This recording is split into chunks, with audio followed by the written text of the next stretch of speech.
Please turn to ban.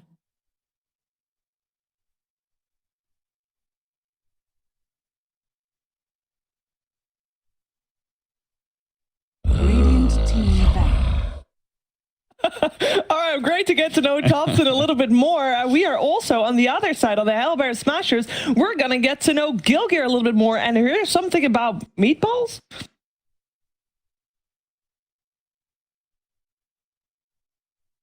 Turn to pick. Radiant team pick. Lion.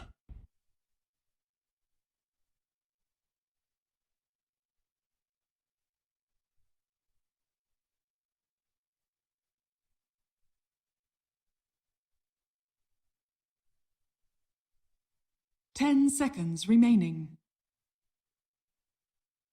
Radiant team pick. Invoker. Bounty hunter.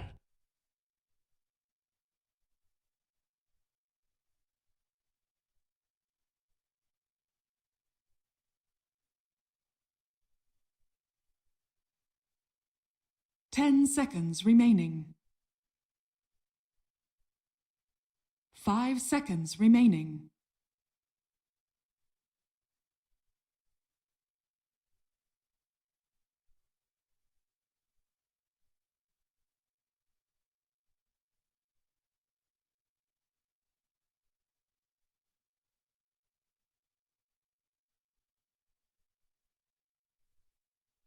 Okay, well, did not know where that was going with the meatballs, but I guess now we learned. We're also going to learn what the two teams are going to draft, because we are in the draft of the first game of this best of 3, and I'm going to let both Cap and BSJ break it down. I believe we are a couple picks in, so there it is. Hey, there we go. Ooh, Invoker Bounty first, too. Look at that. This is a HELLBEAR Smashes draft. I've never seen one. Stormer special.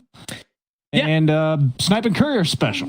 Yeah, and the game where they picked Invoker first, and when they played against Team Secret, that was the game that they won. They ended up losing 2-1, but the one game that they did win, it was that first phase pick Invoker. Feels like with a combination of stacking that you can do, sometimes very often for yourself as a mid laner, the less rotations that are happening. There's not these like constant 4 positions roaming into your lane.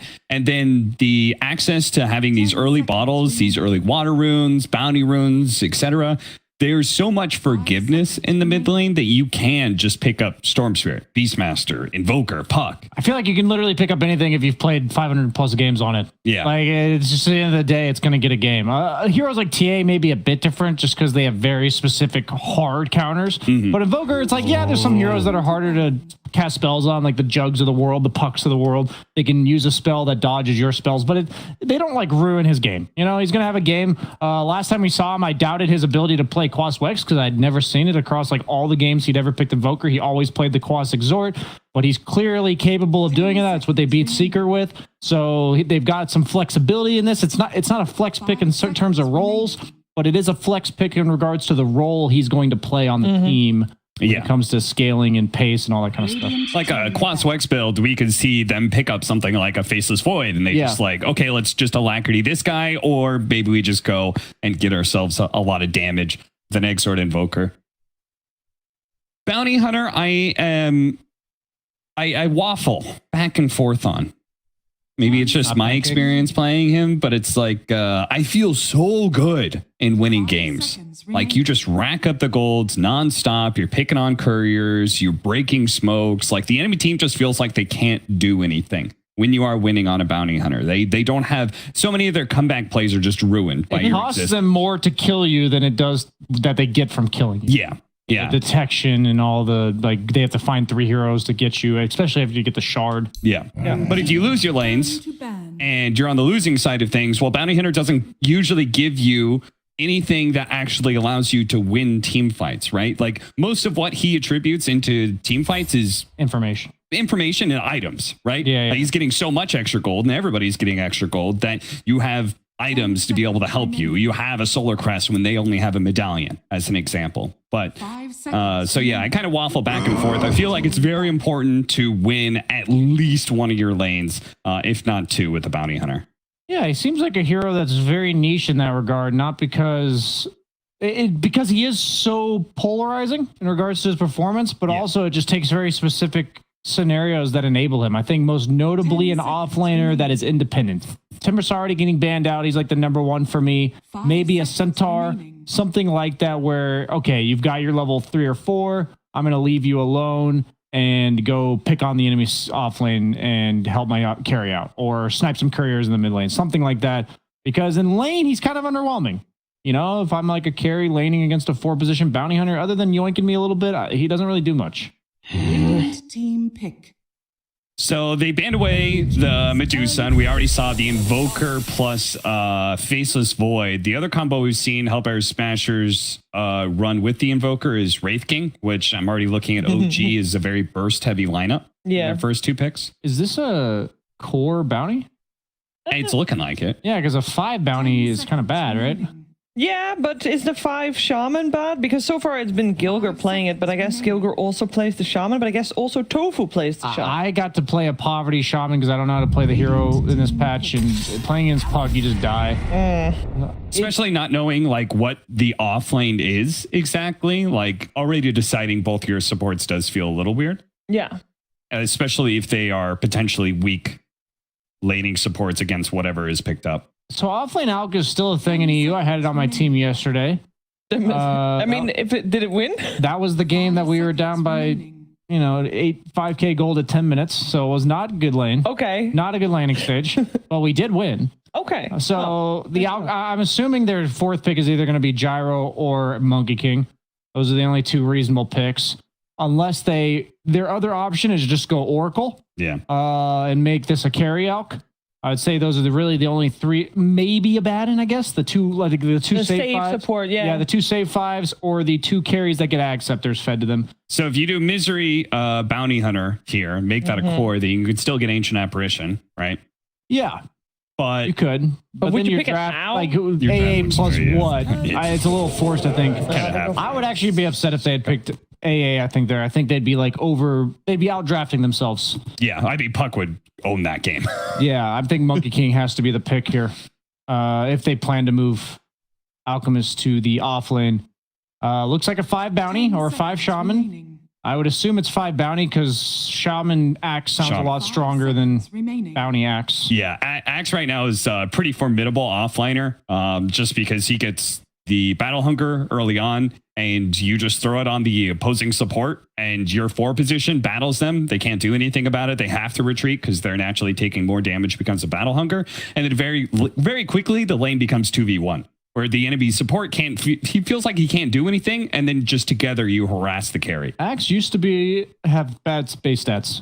If you compare him to like a year and a half ago, he had like 5 less damage and 20 less move speed. And we saw with Death Prophet last patch what happens when you just give hero base stats. And that's kind of what Axe has done for him. Now, I am not a huge fan of this unless this is like a support Alk. Meaning like if it's an offlane Alk with the sole purpose of feeding an Axe to somebody. I don't like Slark with it because Axe does not enable Slark to farm faster. It makes him a stronger fighter, which is great and all. But pretty much every carry in the game with a free Axe can fight. So I usually prefer the ones that accelerate their carry to get more and more items. So I don't know. I think Slark's nice against Bounty Shaman. It's not amazing against Axe because the call is not purgeable by Dark Pact. Yeah, if anything, if he catches you right as you pop Dark Pact, farming a creep wave or something, he catches you with a blink blade mail, then you're gonna... It's gone a bit better because they gave Slark the level 15 lifesteal talent, so you take that every time you're against Axe, then you also build S&Y, which amps up the lifesteal talent, gives you some status resistance. Okay. In the past, there was absolutely no play. Slark was hard countered by Axe. Now it's kind of like whoever's ahead really is fine. Well, for HELLBEAR Smashers, this is also probably quite the question mark because all 4 heroes on the side of OG, they have not played yet this season. So there's not a lot of information to go off of considering, I guess with Anna back, it changes up your heroes as well. This is the perfect type of game for Slark now that I think about it. Slark hates 5-manning. He hates it. He never wants to be in team fights like all these games we've been seeing so far where it's just straight up balling down lanes at 9 minutes into the games. There is absolutely zero team fight on like both these teams. There's like some AoE spells, like the coil and invoker spells, but there's no like Mars, Tide, Phoenix, you know, that kind of stuff. Is it still something you want to see on the teams, or are you okay without? I think OG is very okay with it so far. I think HELLBEAR Smashers needs to give themselves either a strong independent carry like the Ace Wraith King, which allows them to constantly make moves on their own terms, or to give themselves like the Faceless Void that was already banned out. Bloodseeker would be a perfect example. The hero that just says, F you, Slark. You know, you can't Dark Pact and ult away from this. Chrono Rupture. Thinking of what else is Chrono Rupture, both banned. Yes. Sure. Thinking of what else is in the game. PL's already banned. That's a great matchup against Slark. Maybe they'll go... You know what? There has been a Division 2 team that has tried Bounty Hunter out as a carry. It owned. Absolutely owned. No, it didn't. I know. I was hoping the Gork fans would get hyped out there. Oh, you know, a lot of people that are watching right now might not be watching Division 2, so they might not have known who you were talking about. Oh, well, then they're casual Gork fans, and they don't deserve his acknowledgement of their presence. True. But is there a chance that HELLBEAR Smashers will try that out, because that would allow them to last pick a 5 position that can save against Slark? I'm going to shut that down because you're wasting your last pick. Okay. Oh, I thought you were about to say she's like wasting her breath or something. I was like, damn. All right, we got the Elder Titan as back. I thought you were getting real hostile. No, I'm that mean to you, not to Sheep. Okay, fair enough. Hey, OG is going for support last pick rather. If you're to believe HELLBEAR Smashers, they are banning out sports. Yeah. Oh, I think this is offlane Alk with a 4 Lion, and they're just looking for their no-tail hero, I presume. And they ban away some of the better heroes to either work with Puck or Slark. Can't believe Grimstroke was in here still, but... What lanes against Alk Lion, you know, that's left in the pool?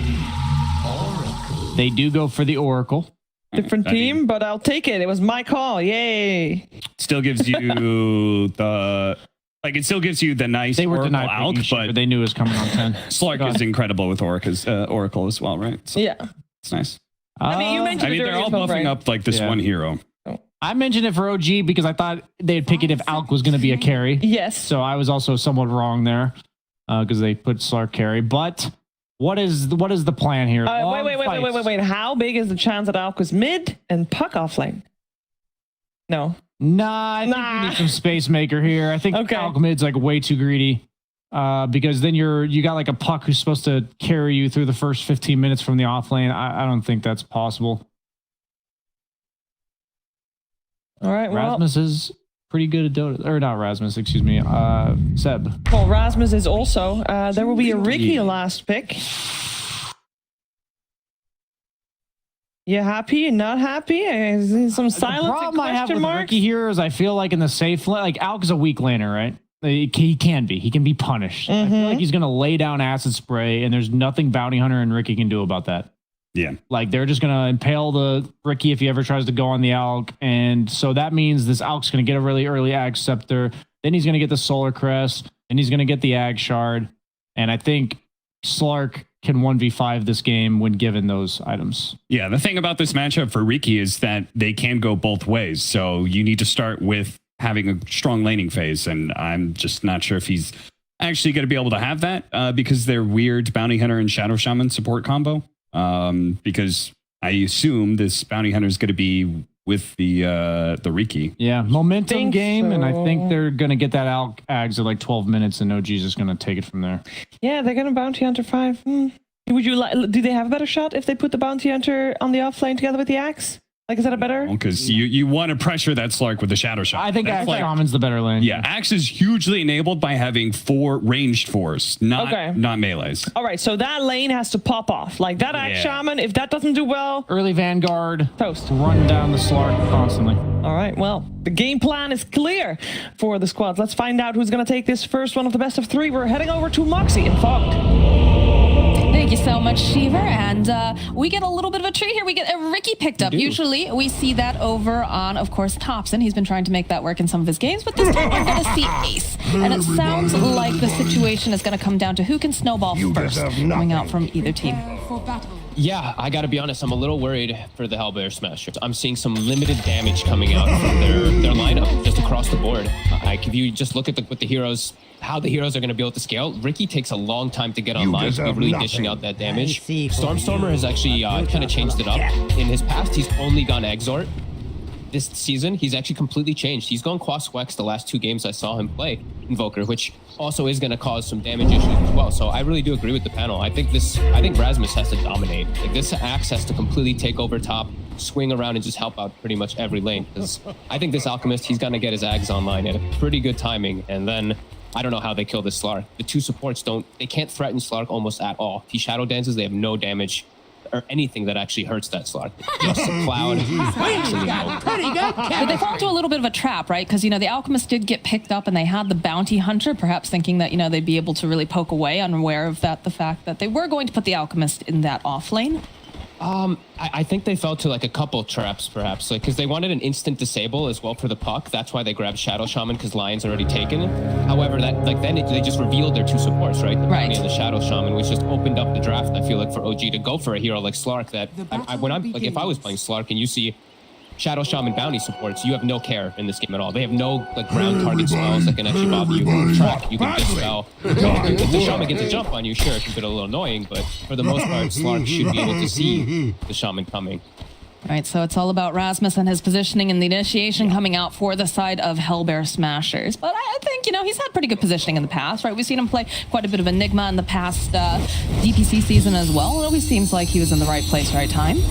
Yeah, he's been impressive too, like with his axe and stuff. These 2 have been very strong. And this lane can't dominate. Versus a Slark, it's not the easiest matchup. They do at least have Oracle. I think that's going to maybe change the matchup. He can just dispel hunger. But yeah, these 2, it's going to be the key for Smashers. It's also going to be very important that they can get onto that back line and try to deal with no tail. And they do, for all the that we say that they have a bit of a weaker sort of lineup with that Bounty Hunter, that is a hero that can sneak into the back lines, along with the Ricky too. Thanks for that. Absolutely, yeah. These 2, they could trip stuff up. Like Ricky versus Slark, also the Cloud is always something we do have to pay attention for. And Cloud versus Puck, that's why they grabbed it, right? If you have those clear indications of why it's good, if they can actually get it off the mark before OG's just online. They're going to get online so quick with this Alch, who's... It looks like he's going to have a pretty free lane. It's double melee. They can't actually slow down an Alchemist. And you can see the amount of damage that Tofu was already taken just from approaching that creep wave and trying to put out the harass. So it's going to be a little bit rough here coming out for the side of HELLBEARs. But OG probably going to have themselves a very nice time down in the bottom lane. Yeah. And it's like, honestly, counting Ricky as melee heroes, they're quite good versus assets, right? But they're melee heroes, so it's going to be painful anyway. Even though they are like 7 armor heroes, they don't get hurt as much from the reduction. They're melee, and there's a Lion behind. He just uses it that much stronger. Mid? Just a little. A bit of trades here. Yeah, casual tornado tossed out. How active are we going to see Stormstormer? Because in the past, we've seen him be pretty, I don't want to say sedentary, but he doesn't really move around that much. Does he have to be more active now with the way that this patch is working? Yeah, and I think that's why we're seeing him transition to Quas Wex. That last season, he only went Exort. I think his whole career, he's really mostly played Exort in like 90% of the games. I think, yeah, it's because of that reasoning that he's going to have to make much more moves around the map. And I feel like, you have to versus Puck. This is not an easy lane for an Invoker. Nothing personal. It's definitely one of the heroes that, the Puck Dream Call does have a very low cooldown. He's going to be very active. And if he gets any sort of rune of opportunity, he is going to be making rotations and causing problems. But Stormstormer will rotate and pick up the water runes here. Puck does have his bottle as well, but already gotten all those water runes. Can't deny them out. There's no way to force the wave in as an Invoker always. So you just see like Topson, he's just pushing the wave in onto him. Invoker has to use Tornado to secure those range creeps, otherwise he's going to get them denied. It's just it's a tough matchup, just always. Well, he's trying his best here right now. Currently, Puck's sitting at 15-3, and the Invoker 11-2. And Tofu has to be careful. He's taking a lot of harass here, but he is, of course, making a little bit of space for Ace to be able to approach the creep wave, because this is rough down here. Yeah, it is. At least he's getting a little bit of farm. He's getting all these wand charges on the Ricky. He's not getting pressured himself, but he's not slowing down Alchemist. Whenever you see that offlane Alchemist, if you're not killing him, that means you're heavily losing the efficiency game. They're just getting way more gold on the map than you are, just even off of this early start. I mean, I suppose on the flip side, right? So the Alchemist is having a great time in his lane, but also, up here in the top lane, Rasmus is getting his CS. He seems to be doing fairly well. Is that enough to kind of offset, or is it just because it's an Alchemist by nature? He is, of course, going to, accelerate faster sure that it's still a really big problem here. They need to get some kills up top, and they will now find a grab at least onto No Tail. Don't have the follow-up call, but they do have They some... might be able to. Can they get the deny? No. Gilger will secure the first blood. So yeah, to answer it, it's good that Rasmus is doing this. It's good that he's slowing down Slark, but they need to get kills. They need to threaten up here, so that's a great move for them right now. You see Stormstormer picked up some of those raindrops on his Invoker as well, expecting a lot of magical harass, of course. Bottom lane, a little bit of pressure here onto Seb. Probably not as much as they'd like, but, you know, Ace is going to be able to hit those creeps. Yeah, they're just throwing out some slight harassment. I see that Ace is going for early items. He's just going for Orb of Corrosion, so they do want to try to push this Alchemist out pretty soon. They don't want him just be sitting down here. I'm checking to see if there's any stacks at the ready. I thought maybe Saksa would have been backing up to do that, but not just yet. We have one stack over on the side of Hellbears. Yeah. That one over there, it's already been cleared out, but, you know, that's still very helpful for Rasmus. Bottom lane, a couple trades, a couple little hits here. Again, no hard committals just yet. Everybody seems to want to just sit back and ensure that they can get their farm on. Rasmus is starting to get to the point where he really wants to bully as much as possible. Vanguard's almost out. So Vanguard, and then I feel like maybe even like cut creep waves, start just really looking to pressure, take tower as best as possible. You need to get an advantage in this game pretty early on. You don't want this Alchemist Slark just starting to do Alchemist things. So even if it's an off-lane Alchemist, it's a different type of Alchemist game. I know the whole Cinderin saying, but Sure. steps a bit far. Just a little bit here. They should be able to get the taunt off, and that's another kill that they will collect here in the top lane. They're doing exactly what you said that they needed to do, but Seb in the bottom lane taking a lot of harass. Saksa also having some difficulties here. They should be able to clean up. Maybe one more hit trick straight come out. Oh, no, he's going to be able to survive. He's got a salve as well. Wow, that was so close. That was so close. A nice aggressive move though from the two of them. They just walk up and start hitting. Whenever the lion walks away, they start hitting that Alchemist. Same thing top, we see that opportunity taken. And yeah, Vanguard is online. So Rasmus, he's pretty safe up here now. He probably can't die to the two of them almost at all. So should maybe even open up the map for Gilger to start looking for these runes and not let Thompson get every single one of them. You have quite a few denies over on Thompson, but with this Invis Rune, perhaps they can make something happen. They do have the sentry over up on the high ground to the side, but Dire's middle tower is yeah, he's level 2 shackles. Not a point in the hex just yet, but if he's able to at least connect with the shackle, that could have gotten a kill at the Thompson. But yeah, he's gonna go head back top and maybe look for Ana here. do they have the amount of damage necessary though? They do have that Invis. Comes out from Rasmus, not quite able to grab. Yeah, they do have the sentry off the side. Ana will play probably more careful then because of that. Yeah, you can see him No, kind of. he's swinging also around mid. I think he's probably expecting the shaman either mid or top, so he's just playing between the two a little bit here. Yeah, look at this. They immediately realize, okay, they knew that we were coming. We have to take these down now. Great D-ward. Rasmus getting some great tower damage, also applying pressure to Ana. This is a good start for them. They got to keep looking to get. I want them to like really push forward to get this top tower so they can force the Slark out of lane. Because Rasmus, what he ideally wants to do is you get this top tower and then you swing and make a rotation in mid, and you can try to at least pressure the mid tower too to open up the map for yourself, so your Bounty, your Ricky can all get all the information they want.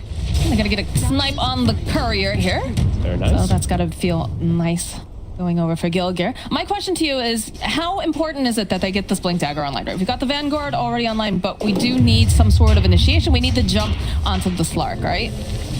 Yeah, it's huge. He definitely needs to get like boost Blink as fast as possible this game. This is a good rotation here coming out from Stormstormer. You talked about slowing down this Alchemist. They should be able to do it. Ace gets himself that kill. Why prolong the inevitable? Great early movement coming out from Stormstormer. Yeah, just move around as much as possible, especially when they're not setting up the push mid. He doesn't have to worry about actually losing the tower probably either, because there's no catapult or anything at this time period. Runes, Gilger again checking it. Use the Hex, picks it up. It's the Arcane Rune. Thompson would have liked that, but of course No Tail is nearby, so he'll be able to root hold into place. Saksa going down the bottom lane, but it looks like they should be able to eventually click down Gilger. So this rotation from Stormstormer though, netting 2 kills, and they only get the 1 trade up top here on OG. This is good moves from Smashers. The plays that they need to be making. Can they keep up the momentum though is the real question. That really is going to be it. That's why we see. Like, Rasmus has to. I'm gonna keep checking to see if they have more stacks for this axe just to get him that early blink dagger. They do have 1, but I want to see like either applying pressure on top or just getting that blink early as possible for Rasmus to look for constant kills. I mean, he's definitely these spins. Oof. He's definitely putting the pressure down. That's exactly what we want to be seeing. OG though making just a couple more stacks over here. The chip vest also getting found, who's always very, very nice for these melee cores to pick up. And the shovel Nice, as well free. for an alchemist. I mean, that's pretty nice. Shovel for Alchemist with an Oracle on your team. Yeah, the dream. Some nice free mangoes, salves, etc.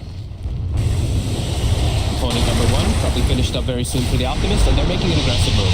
Yeah, they smoked up for this. They'll find Seb hidden over in the jungle. They're just going to burn out all of the mana, get a couple clicks off. They've got those shackles in place. And yeah, he's pretty tanky, but at the end of the day, he will eventually fall, going over to Gilger.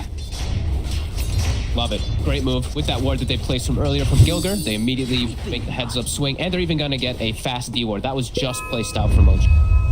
That always feels bad as a support when your wards immediately get ripped down. But they do have a smoke coming out now from the side of OG. There's a lot of pressure being placed over here on Ana in this top lane. So they're hoping perhaps they can get the jump.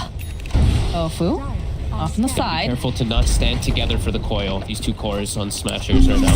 Maybe spot out Tofu here on the side. So should be able to go burst him down. It's a nice quick pick off here for Thompson. As they keep looking, they do manage the coil and lands over onto 2. They'll be able to burn down Gilger. And you do have the Ricky here over on the side. Rasmus gets a nice call off. He needs a little bit more damage to finish them off, though. They'll use the Oracle ultimate to try to keep Thompson alive. But No Tail will eventually fall. The Smashers are just running after them here. Rasmus still trying to get his hands over here on Seb with Ace right behind them. The backstrats they go, and they immediately just place him right underneath them. Now the follow-up with the Impale. Hop forward here coming out from Ana. Can they take down Ace? Yes, they can. As now Rasmus, he's hexed up. He was hoping he could find something else. Stormstormer's here, though. So is Tofu. They've got the track off. They can spot Ana over here on the side. Do they try to make the play? They're going to try with the EMP Tornado. Another hit. Down will go Ana. More teleports coming out. They're still wanting to skirmish here. Filling Thompson bottle so he can keep his presence up top to look for the fight. Rasmus. The trap. Tanky. Ace get the hex off immediately. Follow with the shackles. Good hit here from Sax to just buy them a little bit more time. Save Thompson. No Tails healing him up over on the back lines. I love the 5v5s in the top lane. It's my favorite part of Dota. And they just keeps happening too, you know? They just won't stop. So they've got those Serpent Wards down over on the tab. They've got plenty of tracks out. They're going to try to purge it off. Follow it up though with another Tornado EMP. Spirit Spike landing over onto 2. Nice play here by Saxa. Buys them a little bit of time to run away. But Tofu still finds himself Thompson over here. He should be able to just orb away. But the aggression now is so real coming out from the side of HELLBEAR Smashers, and it's exactly what you want to see. Absolutely, just bringing the fight to them. Rasmus almost has Blink done now off of this. He didn't end up dying. He actually stayed alive during the whole thing. So his timing will be good, and they can continue to make this aggressive move. Now they can sandwich mid. They took that top tower. Now they have a lot more openness as OG, the greed. It is a very greedy draft, so they know that they can fight versus this on Smashers. Rasmus is going to have Blink, so it's going to be really nice for that. Stormer, he's got good levels too. He's level 9. Rasmus so far has got to pop off here, but with that early Blink dagger, it'd be nice. Ace and Ana here duking it out in the bottom lane. Tofu gets a nice snipe on the courier. It's coming back, so it wasn't carrying anything, I believe. But there it is. There's the Blink for the axe. And now things get a little bit scarier for the side of OG.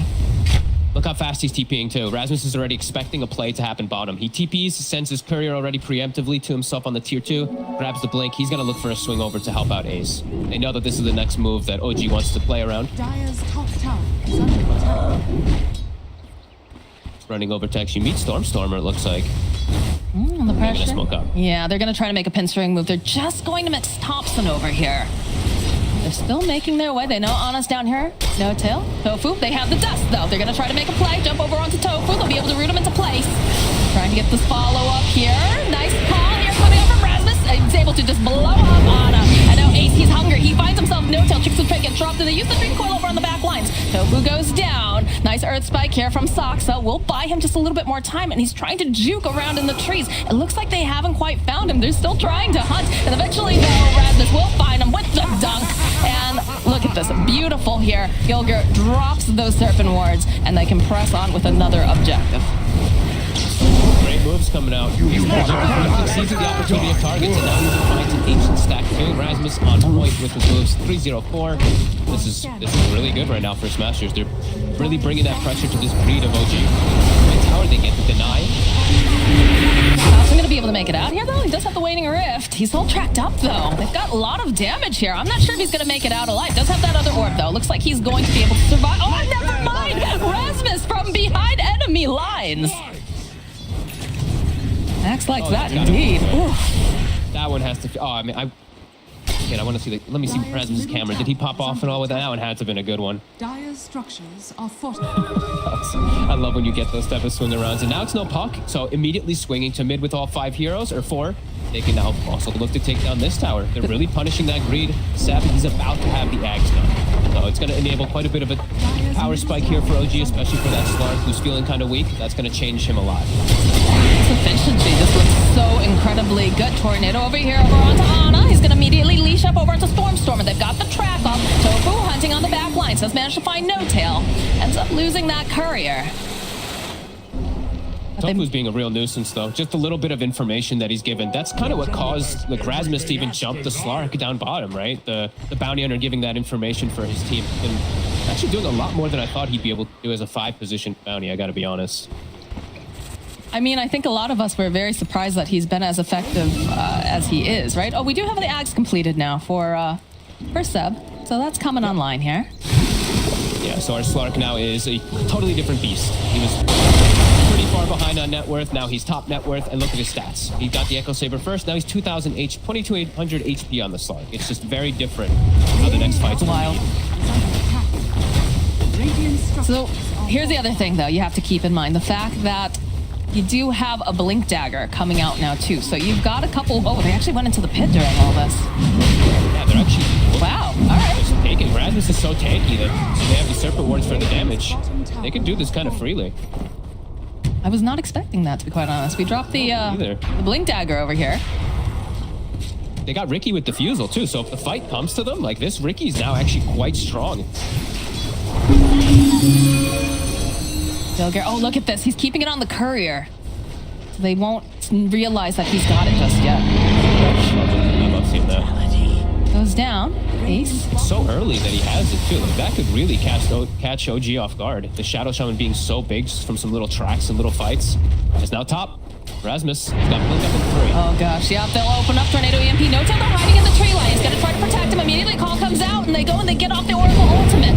Got plenty of damage at the size of Ricky jumping onto the back line. So trying to keep the Oracle alive. They do manage to follow up with a beautiful Dream Coil. The Aegis does expire. Seb joining in with everyone else here, but he has to be careful. The follow-up, the finger comes out. Down goes Ace, and the pounce is out here from Ana as he's just forcing his way through. Here over onto Stormstorm, but they don't quite have that detection over on the side, though. You can see Rasmus doing whatever he can. Does manage to get the kill over onto No Tail, and they're still chasing after Stormstorm. They haven't quite managed to get their hands on him, though. They have the vision. Eventually, the orb will collect. Saxa ticking down over here to the Battle Hunger. Eventually falls. Rasmus, though, he's trying. He's got that blade mail. He's giving the spins out. Seb making his way over here. The pounds forward again. Coming out. And Rasmus, he's just surviving for so long. Eventually, though, they finally managed to take him out.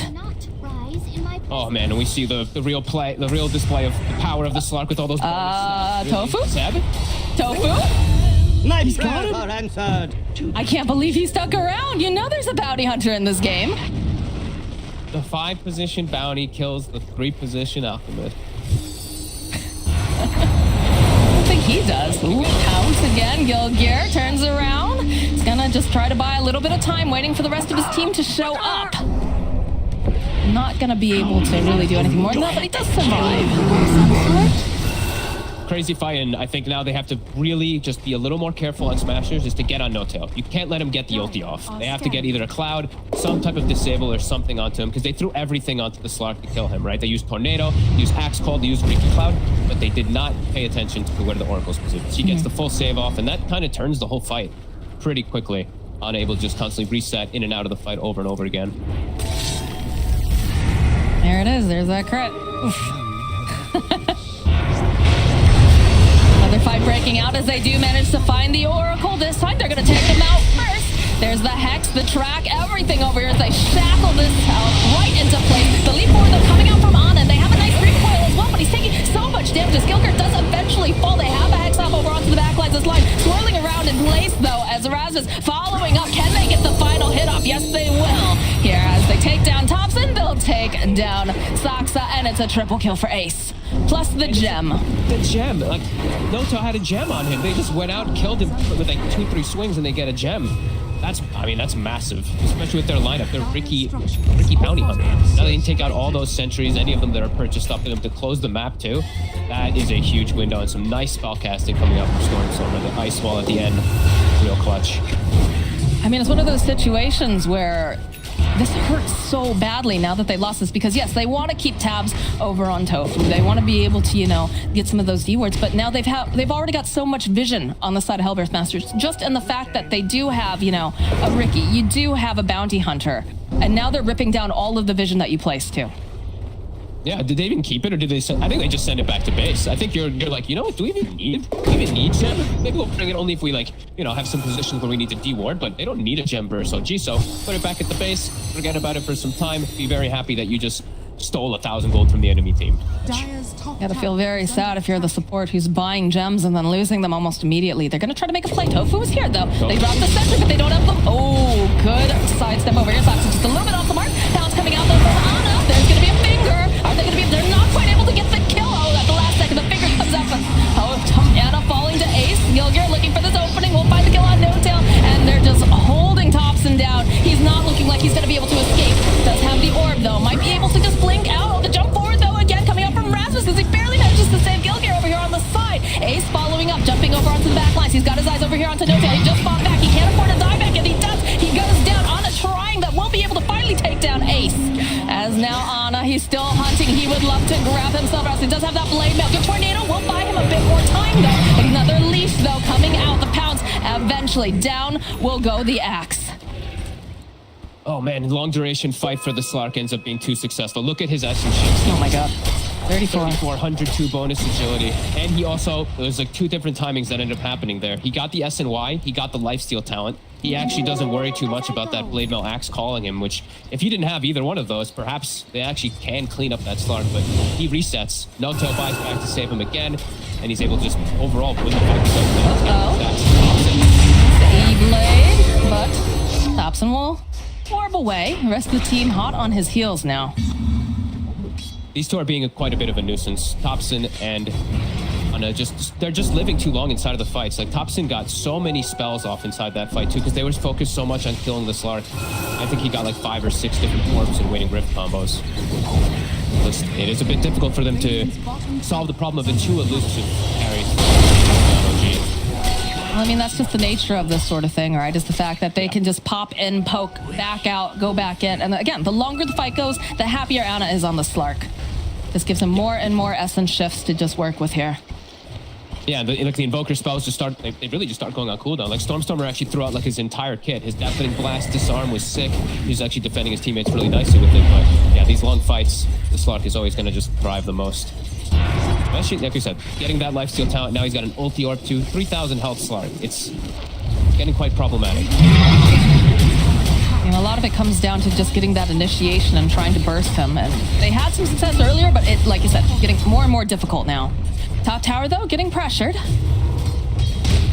Rasmus realizing that no one's going to be coming here to help defend, so he's going to run forward, take a little bit of the tower, and punch it.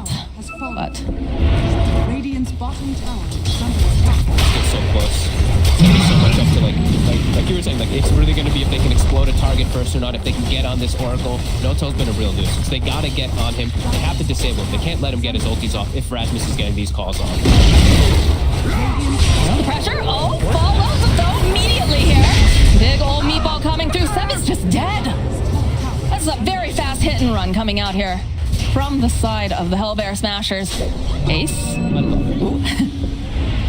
I love aggressive 4-staff plays. Sleeping Gilgir Dart. just blink 4-staffs the Alchemist out of the base so they can get that Hex when he's kind of on low ground. They're not looking to let up here at all. Rasmus going very far forward. Looking to tank up any of the spells they want to throw at them. Ace sitting back, waiting patiently. Couple hits here. Do get the Dream Coil. That's going to snap. 4-staff forward though. Buy them a bit more time. And of course Stormstorm will be able to go invis here. Sleeping Dart lands over onto the Slark. Take a little nap now, Fishy. But That dart could be a pretty good solution to break the Oracle, right? Just Sure. if you see him, just throw a dart onto him. They have multiple different forms now to be able to control him. it's kind of an interesting, it's been fun with this patch, especially seeing how things are just unfolding, the way that the meta is being played, and seeing all these teams kind of doing some experimenting. Yeah. Position 5 bounty hunter here. It's working out. We were a little skeptical. And we've done full circle, right? We were seeing Alchemist 3 position last season, and then people just stopped doing it. Now it's back. You know, we're just going to be bringing back some things that were old as new. The factory Alch. Odie Pixel's favorite version of playing this hero, it seems. Owen and Slack somehow just always find some weird stuff. They're having fun. Oh, no. Oh. He is spotted, though. He knows he's spotted, too. Can they make a play here, though, is a question. Thus, Smashers want to get the wraparound. They have to get some type of vision on the map. Right now, they don't really have anything. So they don't know where the Oracle is. They have to keep tabs of where he is. And Saksa, he's got Blink. So now he's got an easier way to get into the fights, too. He's been struggling quite a bit on this line, 0, 5, and 5. it is very hard to play this game as a lion, but Seb, charging up. Good. He's not going to find anyone. Topher throwing out the track. Immediately, Stormstormer following up is going to get past somewhere on the back lines, but the jump into the back lines as well coming out here from the side of HELLBEARs. Can they do anything here? Snap forward here. Are they going to end up losing Ace? They try to. They buy a little bit more time. They take down Saksa. They've got the Oracle. Ace does eventually fall as Anna's just pouncing around, trying to get the jump over here onto Topher. They're trying to just brace them down. Can they do it this time? No, it looks like that stable caution going to buy them a little bit more time here as eventually Tofu falling. They just can't get their hands over on that Oracle. And now Gilgear holding on for dear life. He's hoping perhaps, can they get this kill? Yes, they will. They'll be able to take down Thompson. Rasmus with a good call. They need to get some more damage, but look at the stacks over here on Anna. He's sitting at 34. They get this grab on Thompson this time, though. Gilger's able to finally get his hands on him, and they got follow-up to clean him up. Ace did have to buy back, though, to join back into the fight. So did Tofu. So they do have to get something else out of it. Roche does spawn, so they can't actually look for that since Thompson's dead for 40 seconds. Ace is creeping his way over here into the Roche pit. Anna still has stacks, though, right? Yeah, he still has 34 stacks, so they're actually going to swing over to fight right away.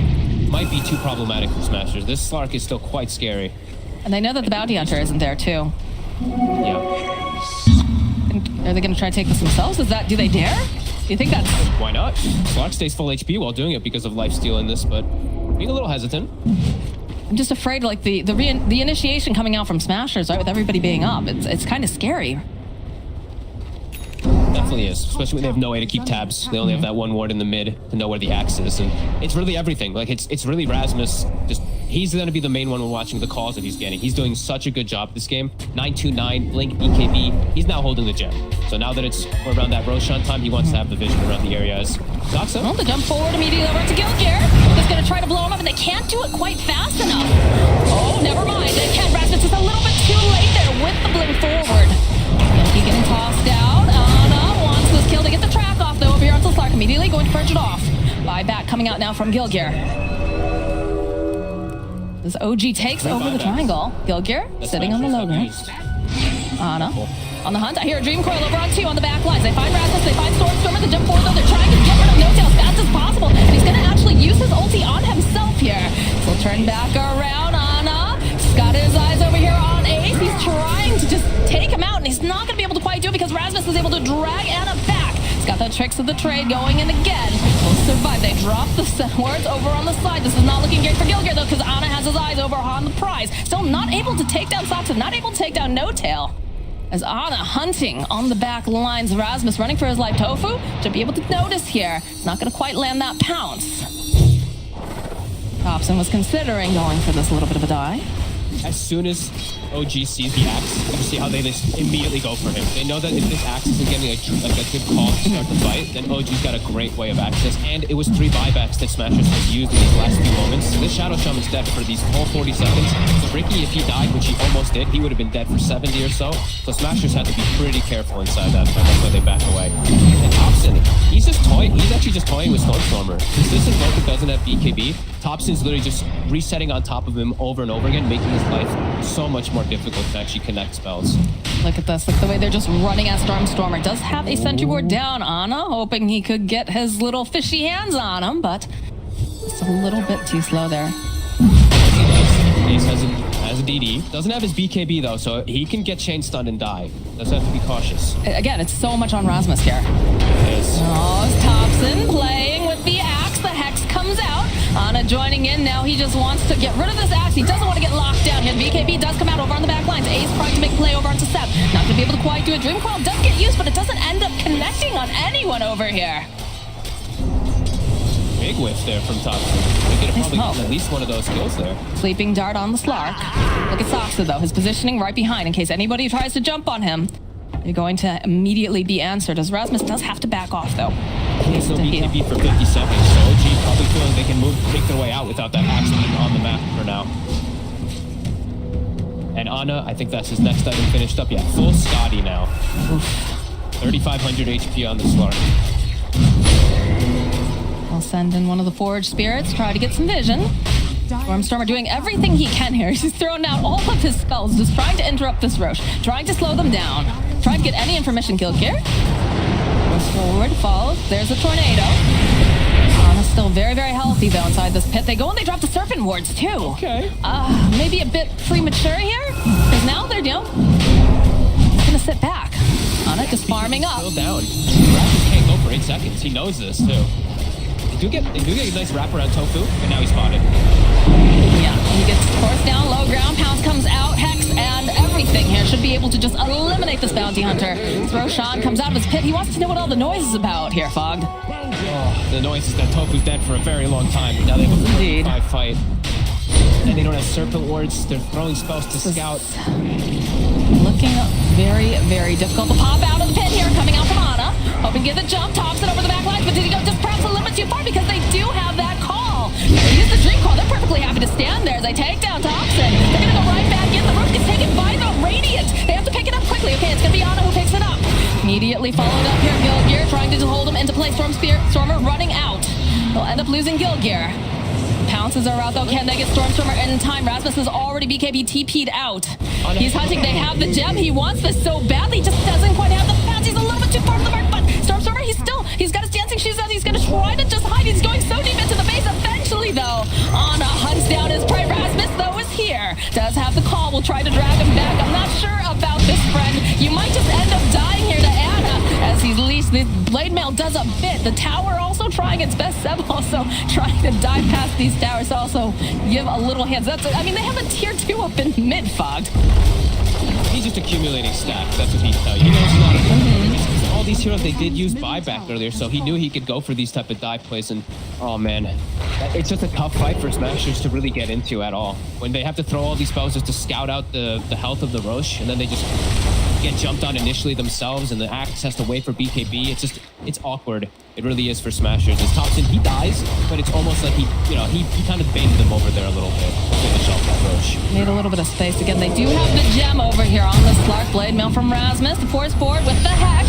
He's gonna throw out one of those big old sun strikes. It barely does anything though, sidestepping around this tornado. Ace trying to find the angle, can't quite figure out how to get in there. Does have the alacrity. They're waiting for Rasmus to get another jump off. More tracks being placed. No tail. They have their eyes on him. And just traps being thrown out for days. Yeah, they're trying. It's hard. Sleeping Dart. Heal up Slark. Wait patiently, and it's gonna hop into the back tree line here. It's spotted here by the Forge Spirits. So safe with this Oracle behind. Like they have to somehow get to no tail, but it's so hard. Thompson's just waiting, covering him, showing his face. Every single spell that they can use on this guy. And all right, there it is. 3-man Dream Coil coming out from Thompson as he leaps into the back lines. Ana to follow up as well. And again, we get that whole nice save here coming out from the Oracle. No tail though, sitting very, very low. But he's gotten his spells off, and that's the important part. That runs away. Rasmus, he's looking. He wants to get the dunk up. Not quite going to be able to get it though. And that's his BKB and the opponent call down as well. Oh no. I don't know how they make this fish leave their base. It's slow him down. Just a little bit. Can't stop him. He's even just bouncing away from his EMPs constantly. Get the Hex off. Well, it's going a little bit far here though. They do have to be careful. They've got the call here coming out, and the finger not quite enough to finish off Gilgear here. though. Ana, he wants it. He goes right in. Can they lock him down for long enough? No, they can't. Again, that fountain diving coming out from the side of OG. He is separated from the rest of the team, but he will be back in a flash because he's right over here on the back lines. I hear a call going out. Cataclysm comes through. Soxa goes down. They finally get their hands on No-Tail. They'll finally get that kill. But now they have to force out the rest of them, and it's just looking so difficult. The bounty hunter now going to buy back. Rasmus getting another call, drawing back here over onto Ana, over on the back line, so they do manage to go, and they'll be able to take down Ace. They don't have all that damage that they desperately need. Another pounce here from Ana is just chasing after them. Still has the vision over here on Stormer. He'll back off, and he'll just start hitting those buildings. Oh, Ace jumped outside trying to like quickly go for Seb, but Thompson's still, he just had Dream Coil though, so they just killed him, and now Ace is gone for 80, and they really do need that Ricky damage coming into play. It can't just be the rest of them. This is likely just another set. I don't know how they get them to leave. Again, like we've said. And they killed No-Tail once, and No-Tail just buys back and runs off. Too much for them to deal with. Stormer continuing to just throw out his spells the best that he can, trying to make something happen, trying to slow them down at all. Okay, another call here from Rasmus to drag back, but No-Tail, he's just always in the right position at the right time. The buybacks are coming out, though. They want to try to make something happen. This Ace is so far back over on the back lines here, and they still can't seem to kill Ana. He's over in the face. They used everything here. They finally used the Serpent Ward, just clicking away over here on the Slark, and he's still here. He's still regenning. Look at this Slark. He doesn't even care. He's just taking a bath in the middle of all these guys. Ricky cloud with the Serpent Wards. He couldn't kill them. He was missing them. Entire time Thompson leaping in. The coil gets used. Ana's just allowed to survive and walk out. They use everything on him. Thompson just waiting over here. Rasmus trying to time it just right. Nice waning rift. Followed up here. And again, the blade mail does a decent amount. So they should be able to finally get the kill over onto Thompson. But Ana has just been allowed to live forever. Aegis is about to expire. They find the kill on Soxa. But they just can't seem to get their hands on the Slark as No-Tail gets left behind. He is going to have to be the sacrifice as all of the Hellbear Smashers just circle around him and finally kill him off again.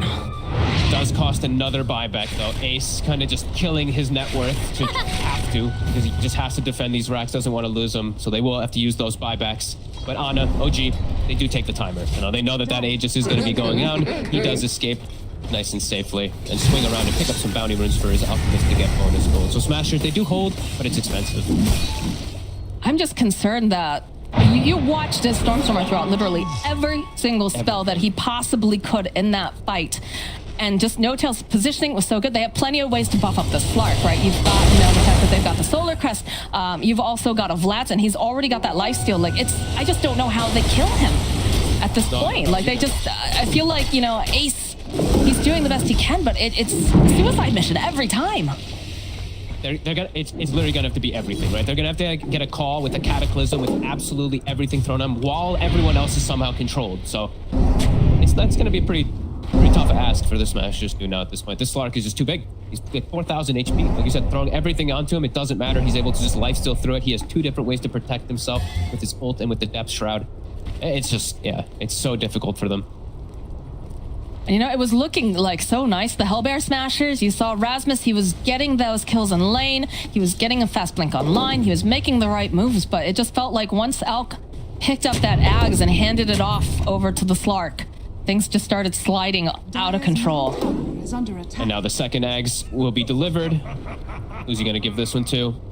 He's going to give it to Thompson. So Thompson's got this amazing Aghanims now versus these BKBs versus that Hellbear Smashers has been kind of relying on in the fights. And I believe the Alchemist also picked the Berserk Potion, so the Slark will also be able to pop off with that. I don't know if he had that before. I'm not sure. More buffs is pretty much just what it ends up being. Solar Crest Vlad's Berserk Potion, as well as they're actually running in the triangle. Look at the way they just immediately try to run. Tofu with the Force Staff. He's trying to outrun them. Soxa's trying pretty hard, and so is Ana. He's just pouncing forward here.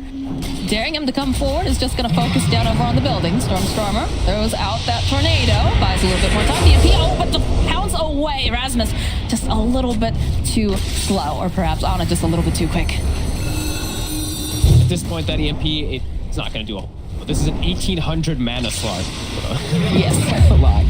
I mean, I'm not sure what they hope to do to him, just period here. Look at this. Just walks on in. All right, they'll try opening with the call again, and they follow up with a very nice Dream Coil. Again, this is an Axe. So they have their own Agnums, and they'll turn around, they'll hold down the Slark for a little bit, but Seb jumping in, and look, Lasada's just going right for those back lines, wants to get rid of HELLBEAR. Does have to be a little bit careful, though. He's dove pretty far here. Again, has the pounce, Cataclysm coming out. Did Seb go a little bit too far? Yes, he did. Down he goes, though. Immediately buying back.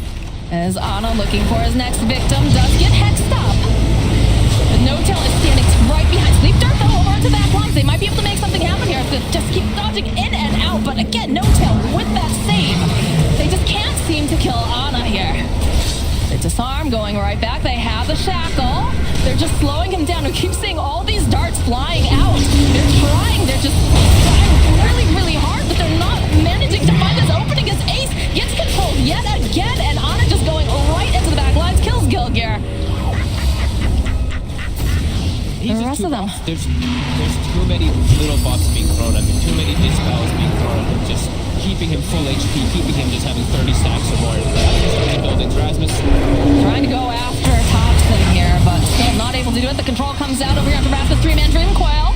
Push forward, try and get them back into the fountain, or trying to snap it. I'm not sure, but look at Ana. He's just chasing that Stormer. Starts going over into the fountain again. He will back off.